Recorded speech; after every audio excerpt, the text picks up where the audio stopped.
Kali ini kita akan membahas definisi antiturunan atau integral tak tentu. Jadi, turunan juga memiliki operasi kebalikan yang biasa kita sebut integral atau antiturunan. Di sini saya akan menjelaskan konsep-konsep dasar integral, definisi, dan teorema yang menyertai integral serta contoh soal untuk pemahaman materi. Nah, antiturunan atau integral tak tentu. Jadi antiturunan atau disebut integral tak tentu itu merupakan suatu operasi balikan dari inverse dari pendiferensialan atau turunan. Jadi integral tak tentu ini merupakan suatu objek matematika yang dapat diinterpretasikan sebagai luas wilayah ataupun generalisasi suatu wilayah. Jadi notasi integral, jika dalam suatu turunan kita gunakan lambang dx, maka dalam integral pada awalnya digunakan lambang ax.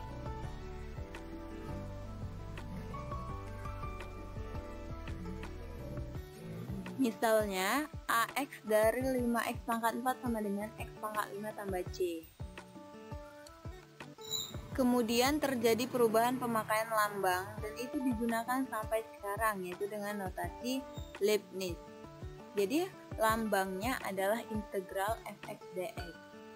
Leibniz memakai istilah integral tak tentu dengan integral disebut tanda integral, dan fx disebut integran. Misalnya, integral dari 5x dx sama dengan x pangkat 5 tambah c.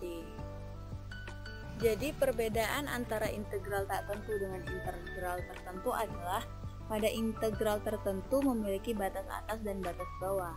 Jadi integral tak tertentu itu biasanya dipakai untuk mencari volume benda putar dan luasnya.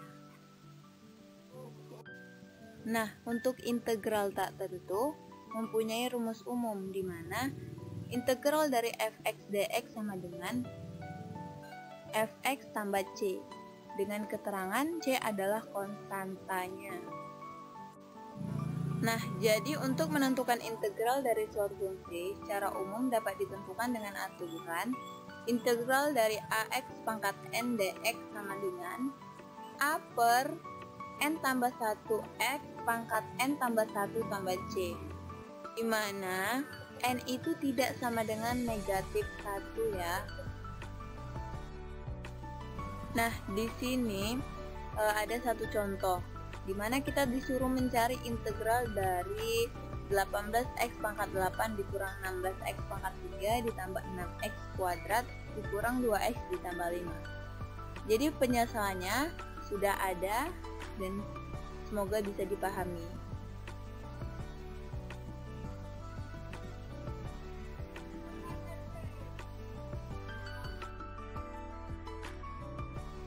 Lanjut pada sifat-sifat integral tak tentu. Jadi sifat yang pertama ini, jika integral x pangkat n dx, maka hasilnya adalah 1 per n tambah 1 x pangkat n tambah 1 ditambah c. Sifat yang kedua, jika integral ax pangkat n dx, maka hasilnya a integral x pangkat n dx. Yang ketiga, jika integral a dx, maka hasilnya sama dengan ax tambah c. Jika integral dari x pangkat minus 1 dx, maka integral 1 per x dx hasilnya ln x tambah c, di mana x lebih besar dari 0. Dan yang terakhir, integral dari fx tambah plus minus gx dx sama dengan integral fx dx plus minus integral gx dx. Jadi dia sifat integral yang kelima ini dipisah ya. Nah, pada sifat-sifat integral tak tentu selanjutnya ini ada yang ke-8. Kalian bisa lihat ini adalah sifat integral trigonometri tuh. Jadi ya ini harus kita pahami terlebih dahulu supaya kita gampang untuk mengerjakan soal-soal integral nantinya.